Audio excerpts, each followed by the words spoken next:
Hi friends. दोस्तों आज मैं बात करूँगा बर्डन ऑफ प्रूफ, जिसका एक्ट है इंडियन एविडेंस एक्ट 1872। इस वीडियो में हम समझेंगे सबसे पहले बर्डन ऑफ प्रूफ होता क्या है, उसके सारे सेक्शन समझेंगे 101 से लेकर 114 ए तक। प्रिंसिपल क्या है बर्डन ऑफ प्रूफ के, इनिशियल बर्डन ऑफ प्रूफ किसके ऊपर होता है, सिविल केस में अलग होता है और वो क्रिमिनल केस में भी अलग होता है।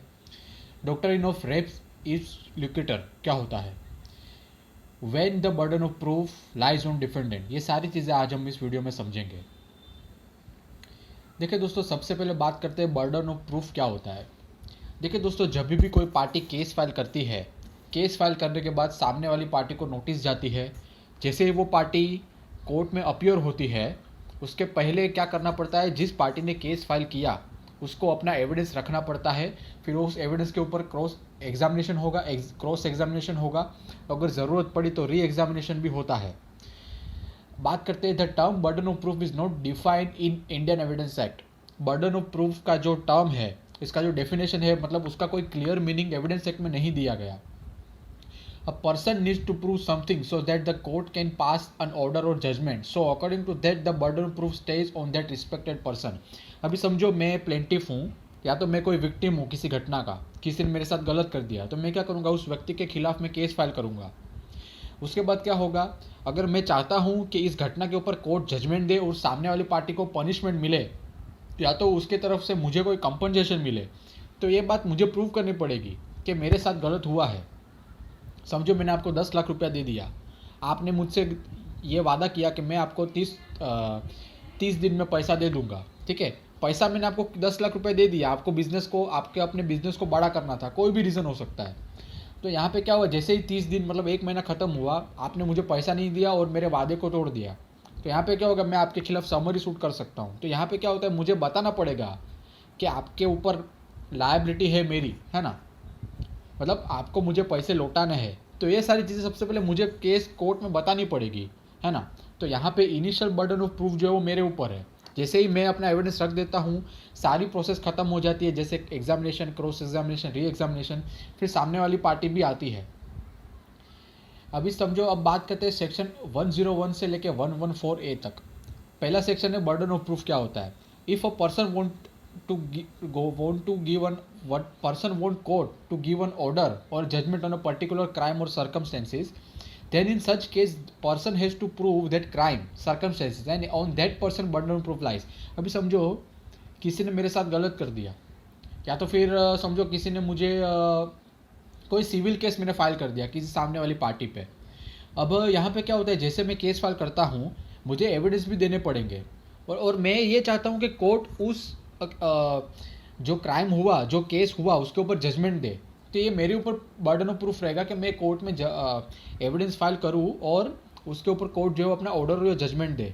तो यहाँ पे जो पहला बर्डन ऑफ प्रूफ है वो मेरे पे रहेगा, जैसे मैं प्रूव करता हूँ सामने वाली पार्टी पे हो जाता है। देखिए दोस्तों, केस दो तरह के होते हैं, एक तो सिविल हो गया, दूसरा क्रिमिनल हो गया। क्रिमिनल केस में क्या होता है, जैसे ही पुलिस किसी अक्यूज को गिरफ्तार करती है, 24 घंटे के अंदर वो मजिस्ट्रेट के सामने उसको प्रोड्यूस करना पड़ता है अक्यूज को। फिर यहाँ पे क्या होता है, पुलिस के ऊपर बर्डन होता है। पुलिस मतलब प्रोसिक्यूशन, आपने पीपी नाम सुना होगा, जिसको पब्लिक प्रोसिक्यूटर बोलते हैं, जिसको गवर्नमेंट वकील बोलते हैं। वो पुलिस जो है, जो इन्वेस्टिगेशन ऑफिसर होता है, वो प्रूफ जमा करेगा अक्यूज़ के खिलाफ। और अगर वो प्रूफ जमा कर पाए, फिर अक्यूज़ को जज पूछते हैं कि आपके ऊपर जो गुनाह लगे हैं वो आपको कबूल है या नहीं है। अगर वो अक्यूज़ ना बोलता है तो उसके बाद पूरा केस चालू होता है। अगर पुलिस जो है वो प्रूफ जमा कर ही नहीं पाई तो अक्यूज जो है वो इनोसेंट माना जाता है, क्योंकि क्रिमिनल कोर्ट में ऐसा रूल है, अगर कोई मतलब जो पुलिस है उसको बियॉन्ड रीजनेबल डाउट बताना पड़ता है कोर्ट में कि इसने कोई क्राइम किया है। अगर वो बियॉन्ड रीजनेबल डाउट नहीं बता पाए तो यहाँ पे क्या होता है, अक्यूज जो है वो इनोसेंट माना जाएगा। जब तक उसका क्राइम प्रूव नहीं होता तब तक उसको इनोसेंट माना जाता है। ये इस क्रिमिनल केस में होता है। सिविल केस में क्या होता है, दो तरह की चीज़ें होती है, 50-50 का बैलेंस होता है।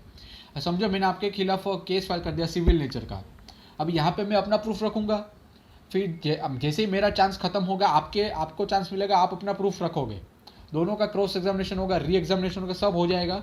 फिर दोनों को बैलेंस करेगी कोर्ट। अगर मेरा ज़्यादा है, प्रूफ ज़्यादा स्ट्रॉन्ग है, तो मैं केस जीत जाऊँगा। अगर आपका प्रूफ अच्छा है तो आप केस जीत जाओगे, है ना। तो ये सारी चीज़ें सिविल केस में होती है। तो सिविल केस में basically burden of proof plaintiff के ऊपर और डिफेंडेंट के ऊपर, दोनों के ऊपर रहता है अपने अपने टाइम पे। मगर क्रिमिनल केस में सबसे पहले बर्डन ऑफ प्रूफ पुलिस के ऊपर होता है, क्योंकि उसको चार्ज फ्रेम करना पड़ता है अक्यूज के खिलाफ कि उसने ये क्राइम किया। For example, mister A want court to punish mister B, so over here mister A has to prove the crime of mister B. अभी मिस्टर ए जो है वो पुलिस वाला है, उसने मिस्टर बी को पकड़ लिया कोई भी रीज़न की वजह से। अभी यहाँ पे अगर मिस्टर ए जो पुलिस वाला है उसको वो ये चाहता है कि कोर्ट मिस्टर बी को पनिश करे, तो मिस्टर ए को सारे एविडेंस जमा करने पड़ेंगे मिस्टर बी के खिलाफ, तब जाके ही कोर्ट जो है वो मिस्टर बी को अक्यूज बोलेगी और उसको सज़ा मिलेगी। अगर मिस्टर ए प्रूफ जमा नहीं कर पाया बियॉन्ड रीजनेबल डाउट, तो उसको कोई सज़ा नहीं मिलेगी। Section 102 of on whom burden of proof lies. Burden of proof किसके ऊपर रहता है वो आज हम समझेंगे। Burden of proof lies on that person वो will lose the case if he don't submit any evidence. Burden of proof का जो प्रेशर है वो उस इंसान के ऊपर अप्लाई होता है, उस इंसान के ऊपर होता है जो अगर वो एविडेंस नहीं दे पाया तो वो केस हार जाएगा। For example, mister A is staying in XYZ property and mister B says that XYZ property was given to him by gift from mister C. अब यहाँ पे क्या होता है, मिस्टर ए जो है वो सो एंड सो प्रॉपर्टी पे रहता है और मिस्टर बी ये बोलता है कि उसको ये प्रॉपर्टी किसी और ने दी थी गिफ्ट में, तो ये मिस्टर ए कैसे रह रहा है वहाँ पे। तो यहाँ पे मिस्टर बी को प्रूव करना पड़ेगा कि मिस्टर ए की ये प्रॉपर्टी नहीं है। अगर बी वो प्रूव नहीं कर पाया तो मिस्टर ए जो है वो प्रॉपर्टी का मालिक माना जाएगा, ठीक है, और यहाँ पे मिस्टर बी जो है वो केस हार जाएगा। तो यहाँ पे मिस्टर बी के ऊपर बर्डन ऑफ प्रूफ था कि वो अगर वो एविडेंस प्रूव नहीं कर पाया, तो जमा नहीं कर पाया, तो यहाँ पे बर्डन ऑफ प्रूफ जो है वो मिस्टर बी के ऊपर था और वो केस हार जाएगा क्योंकि उसके ऊपर बर्डन ऑफ प्रूफ था। Burden of proof section 103 as to particular fact. A person wants court to believe on a particular fact. For example, police arrested Mr. A, and if they want to court to punish Mr. A, then in such case police have to prove that Mr. A committed a crime. है ना। अभी देखिए यहाँ पे क्या होता है, police ने मिस्टर ए को पकड़ लिया। अब सिर्फ ये पुलिस ही जानती है कि मिस्टर ए ने कोई क्राइम किया है, तो यहाँ पे पुलिस को ही प्रूव करना पड़ेगा कि उसने क्या क्राइम किया। अगर नहीं प्रूव कर पाए तो मिस्टर ए जो है वो इनोसेंट माना जाएगा, उसको कोर्ट जो वो छोड़ देगी, ठीक है। Section 104 burden of proving fact to be proved to make evidence admissible. अब यहाँ पे क्या होता है, अ पर्सन कभी कभी क्या होता है, एक चीज़ को साबित करने के लिए दूसरी चीज़ को भी कोर्ट में बोलना पड़ता है। अभी समझो, for example, mister A want to prove that he sold mango to mister B. Mister A को ये कोर्ट में प्रूव करना है कि उसने आम बेचा मिस्टर बी को, तो यहाँ पे उसने क्या किया, mister A has to prove that he went to Ratnagiri and purchased aam for sale. अगर मिस्टर ए ने बोला कि मैंने मिस्टर बी को बहुत सारे आम बेचे हैं, तो यहाँ पे क्या होगा, मिस्टर ए को ये भी प्रूव करना पड़ेगा कि वो रत्नागिरी गया था, वहाँ से हापूस आम लेके आया होलसेल में और यहाँ पे मार्केट भाव में बेच दिया, तो ये उसका बिजनेस हो गया, है ना। तो यहाँ पे उसने आम बेचे बी को, वो प्रूव करने के लिए उसको ये भी प्रूव करना पड़ेगा कि वो रत्नागिरी गया था। अभी वो प्रूव कैसे करेगा, ट्रेन की टिकट बताएगा या तो फ्लाइट की टिकट बताएगा या तो फिर जो ट्रैवलिंग हुआ रहेगा यहाँ से लेकर रत्नागिरी का, चल के तो गया नहीं होगा, वो किसी व्हीकल में ही गया होगा ना। तो जो भी चीज़ें होती है वो एज ए एविडेंस आप यूज़ कर सकते हो। Section 105 burden of proving that case of accused comes within exception.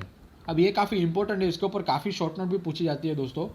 A person did a crime and he was of unsound mind at that time of crime will become relevant in this case. अभी देखिए, एक आदमी ने crime कर डाला, crime कोई भी हो सकता है, मर्डर कर दिया,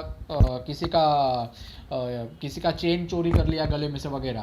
तो अभी यहाँ पे क्या होता है, जैसे ही उसने क्राइम किया उस टाइम पे उसका माइंड जो है वो साउंड माइंड नहीं था। कभी कभी ऐसा होता है, शराब पी के उसने कोई क्राइम कर दिया, या तो फिर ऐसा भी हो सकता है कि कोई मर्डर कर दिया, है ना। तो यहाँ पे क्या होता है, वो अनसाउंड माइंड का नहीं था, तो उसी पर्सन के ऊपर बर्डन ऑफ प्रूफ होगा जो बोल रहा है कि वो अनसाउंड माइंड का नहीं था, ठीक है। उसने बोला कि वो अनसाउंड माइंड का मतलब साउंड माइंड का नहीं था जब उसने क्राइम किया, तो वही इंसान को प्रूव करना पड़ेगा कि वो साउंड माइंड का नहीं था जब उसने क्राइम किया, क्योंकि वही इंसान अच्छे से जान सकता है, बाकी कोई जान नहीं सकता। Section 106 burden of proving fact specially within the knowledge. If a person knows the particular fact then in such case he has to prove the same. अभी कभी कभी क्या होता है, केस फाइल हो जाता है कोर्ट में, ठीक है। अभी बहुत ही कम बातें ऐसी होती है जो पार्टी को पता होती है, यहाँ तक कि वकीलों को भी पता नहीं होती है ना। तो जिस पार्टी को वो बात पता होती है वही पार्टी को कोर्ट में एज अ विटनेस आना पड़ेगा और उनको ये बात प्रूव करनी पड़ेगी विटनेस बॉक्स में आके. For example, mister A knows that mister B was eating poison.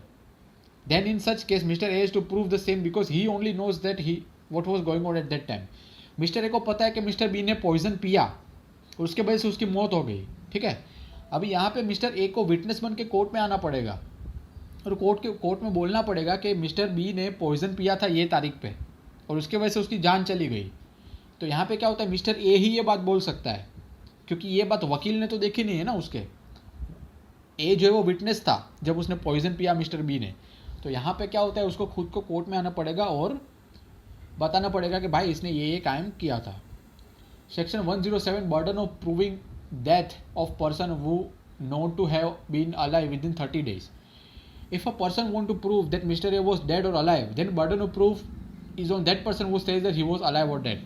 अभी समझो आप लोग 4-5 दोस्त है, आप में से एक दोस्त गायब हो गया और बहुत समय से नहीं मिला, समझो 7-8 साल हो गया. तो अगर आप बोलते हो कि वो जिंदा है तो आपको प्रूव करना पड़ेगा. अगर आप ये बोलते हो कि वो मर चुका है तो भी आपको प्रूव करना पड़ेगा, है ना. कभी कभी क्या होता है 7 साल से ज़्यादा टाइम हो जाता है, आदमी घर पे नहीं आया, खो गया तो मर गया, तो कोर्ट जो है वो अज्यूम कर डालती है कि वो आदमी अभी ज़िंदा नहीं है. कभी कभी ऐसा भी होता है 10 साल बाद लौट आए, तो फिर वो हिसाब से जजमेंट में भी चेंज होते रहते हैं. Section 108 burden of proving that person is alive और not has been heard for 7 years. A man is alive or dead and he has not been heard for 7 years by his family members or friend. अभी कभी कभी क्या होता है, अगर family का कोई एक मेंबर गायब हो जाता है तो उस फैमिली को ही पता होता है कि क्या हुआ था, है ना. उनको ही पता होता है कि वो कितने समय से लापता है. कभी कभी क्या होता है एग्जैक्ट डेट पता नहीं होती है, मगर हम लोग ईयर वाइज तो याद कर सकते हैं ना कि हाँ 2021 में गायब हुआ, फिर 2050 में मिला, वो जो भी रीज़न है. The burden of proving that he is alive is shifted to the person who says that he is alive. मगर यहाँ पे जो बर्डन ऑफ प्रूफ है वो उस इंसान पे रहेगा जो बोलता है कि वो जिंदा है ना. कभी कभी ऐसा होता है पर्सन 7 साल से मिला ही नहीं है, तो अगर कोई इंसान बोलता है कि नहीं ये बंदा जिंदा है तो उसको कोर्ट में प्रूव करना पड़ेगा. कैसे उसको पता चला कि वो जिंदा है, वो सारी चीज़ें कोर्ट में बतानी पड़ेगी. Section 109 burden of proof as to the relationship in the case of a partnership landlord tenant principal and agent. Whether a person are partners, landlord, tenant or principal agent, and it has been shown that they are being acting as such. If a person says that they are not in a relationship of any of the above, then burden of proof will lie on the same. अभी कभी कभी क्या होता है, लोग अपना business शुरू करते हैं, या तो पार्टनर्स बन जाते हैं, या तो प्रिंसिपल एजेंट होता है, या तो लैंडलॉर्ड और टेनेंट होता है. लैंडलॉर्ड भी एक तरह का बिजनेस हो गया, वो अपनी प्रॉपर्टी भाड़े पे दे रहा है, वो भाड़ा मिलता है उसको हर महीने, तो ये एक तरह का बिजनेस हो गया. तो यहाँ पे क्या होता है, ये एक रिलेशनशिप बन जाती है. अगर मैं आपके रूम पे भाड़े पे रह रहा हूँ या तो आप मेरी रूम पे भाड़े पे रह रहे हो, तो ये हमारा लैंडलॉर्ड और टेनेंट का रिलेशनशिप हो गया. दूसरा है पार्टनर्स, हम सब ने मिलकर अपनी फॉर्म डाली तो ये पार्टनर्स हो गया. तीसरा है प्रिंसिपल एजेंट, मैं बॉस हूँ, आप मेरे कहने पे काम करते हो, तो ये आप मेरे एजेंट हो गए, मैं आपका प्रिंसिपल मतलब बॉस हो गया. तो यहाँ पे क्या होता है, अगर कोई ऐसा व्यक्ति मिलता है आपको जो बोलता है कि हम दोनों के बीच में ऐसी कोई रिलेशनशिप है ही नहीं, तो वो उसको प्रूव करना पड़ेगा कि रिलेशनशिप नहीं है. अगर नहीं कर पाया प्रूव तो हम दोनों के बीच में रिलेशनशिप है, ये कोर्ट मानेगी. Section 110 burden of proof as to ownership. देखिए काफ़ी इंपॉर्टेंट है, इसके ऊपर शॉर्ट नोट और लॉन्ग आंसर पूछे जाते हैं. Mister A is staying in his bungalow and mister B says that he is not the owner, so here mister B has to prove that the same as he is not, he has to burden of proof.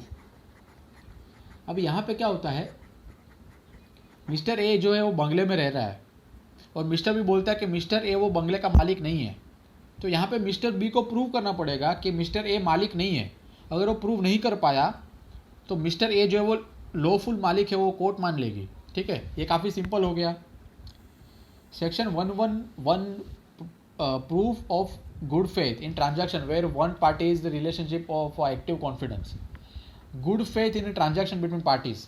अब यहाँ पे क्या होता है, मैं आप businessman हैं, आपने मुझे गुड्स प्रोवाइड किए, मैंने आपको पैसा दे दिया. तो यहाँ पे क्या होता है, दोनों पार्टी में से कोई भी एक पार्टी कोर्ट में जा सकते और बता सकते कि हाँ मैंने इसको ये गुड्स दिया था, इसने मेरे को इतना पैसा दिया. तो ये जो है वो गुड फेथ हो गया, है ना. यहाँ पे हमारा कोई इंटेंशन बुरा नहीं था कि एक दूसरे का हम पैसा खा जाए और माल ले ले. Section 111A presumption as to certain offence. Section 121, section 121A, 112, 113 in Indian penal code की बात करता है। अभी ये सारे ऑफेंस ऐसे हैं जो काफ़ी बड़े बड़े ऑफेंस हैं। अभी इसमें जो विटनेस होते हैं वही कोर्ट में आएगा और प्रूफ करेगा कि सो एंड सो आदमी ने ये क्राइम किया है, ठीक है। Section 112 birth during marriage conclusive proof of the legitimacy. अभी ये काफ़ी इंपॉर्टेंट है, इसके ऊपर शॉर्ट नोट, सिचुएशनल क्वेश्चन और लॉन्ग आंसर आते हैं 12-12 मार्क के। Child was born during the continuous of a valid marriage और born within 120 days after dissolution of marriage. अभी ऐसा होता है तो चाइल्ड जो लेजिटिमेट हो गया, ठीक है। अभी यहाँ पे क्या होता है, हस्बैंड वाइफ दोनों की शादी हो गई, दोनों का बच्चा हो गया, शादी अभी भी कंटिन्यू है, तो वो तो लेजिटिमेट ही हुआ ना।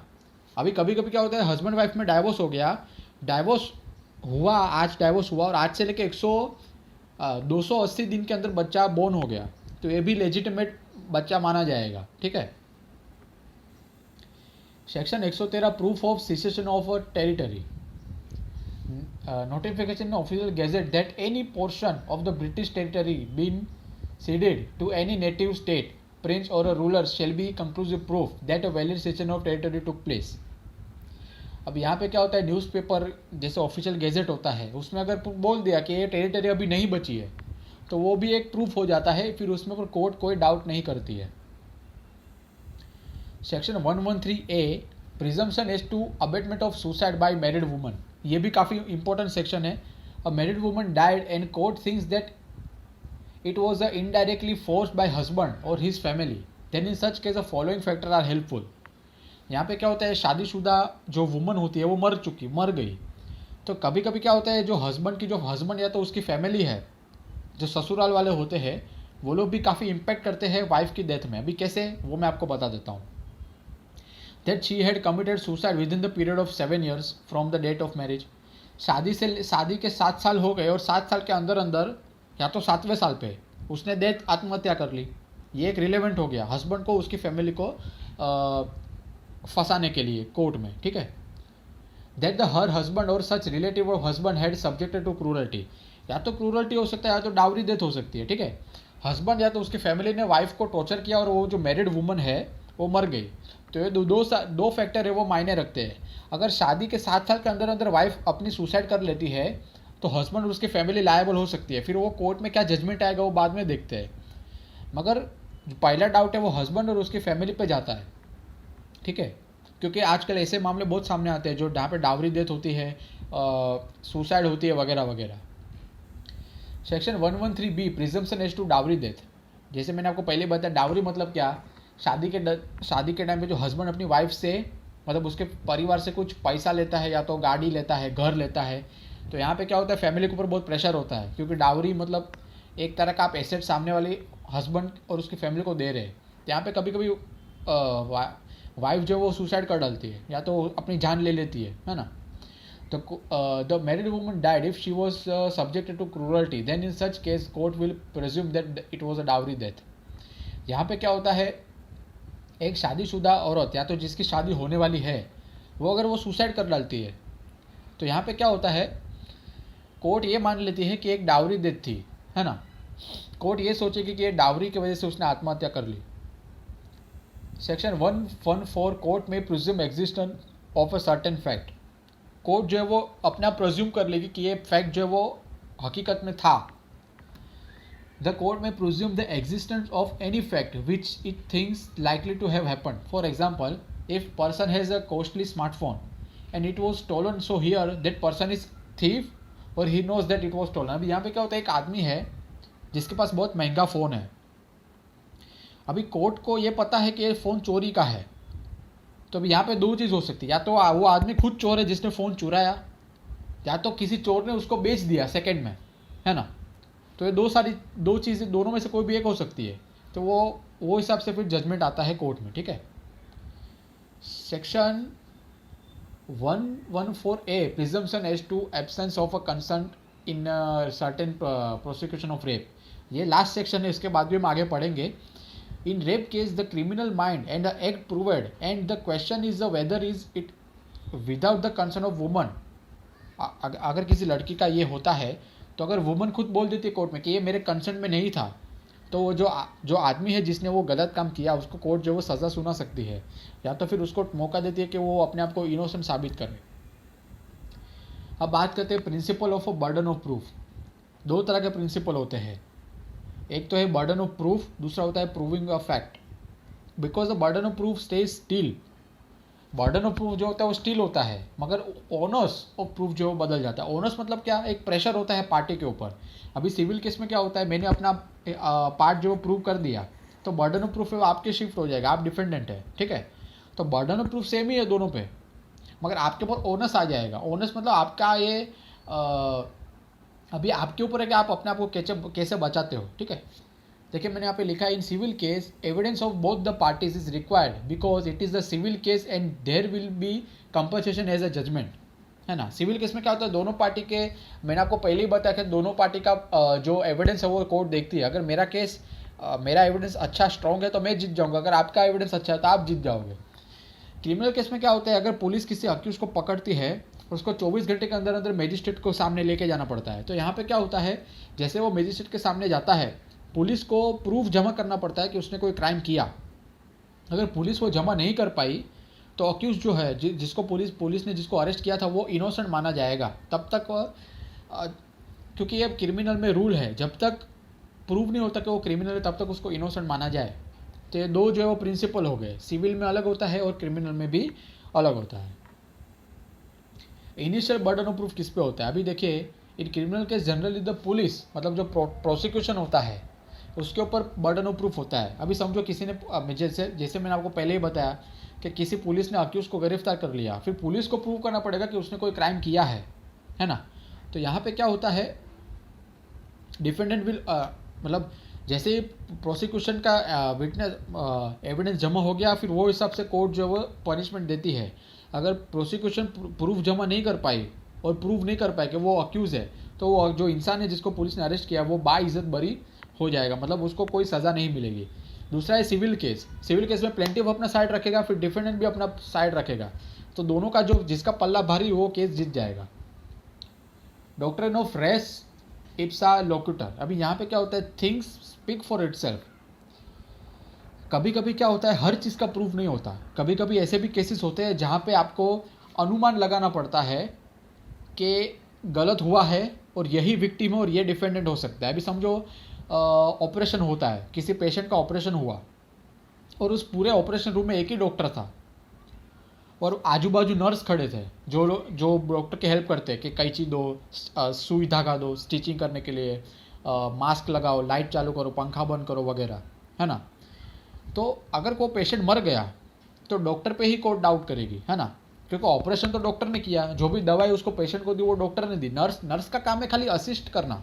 डॉक्टर ने बोल दिया कि हाँ ये दवा इसको दे दो, तो नर्स दे देगी, नर्स का कोई हाथ नहीं है। मगर जिसने बोला कि दवाई दो वो डॉक्टर था, तो कोर्ट जो वो डॉक्टर को पकड़ेगी, है ना। When the burden of proof is on the defendant. अभी कभी कभी क्या होता है, there are many cases in which burden of proof lies on the defendant, जैसे डावरी हो गया वगैरह। अभी डावरी में क्या होता है, वाइफ जो है वो डावरी के प्रेशर से मर जाती है, सुसाइड कर लिया। अभी पुलिस जो है वो हस्बैंड को पकड़ेगी और उसकी फैमिली को पकड़ेगी, तो हस्बैंड को प्रूव करना पड़ेगा कि मैंने डावरी के लिए डिमांड नहीं किया था, वो अपने आप मर गई। तो कभी कभी ऐसे भी केसेस होते हैं जहाँ पे डिफेंडेंट के ऊपर पहला बर्डन ऑफ प्रूफ होता है। तो अगर आपको ये वीडियो अच्छा लगे तो प्लीज़ इसे लाइक करें, शेयर करें, सब्सक्राइब करें। शुक्रिया।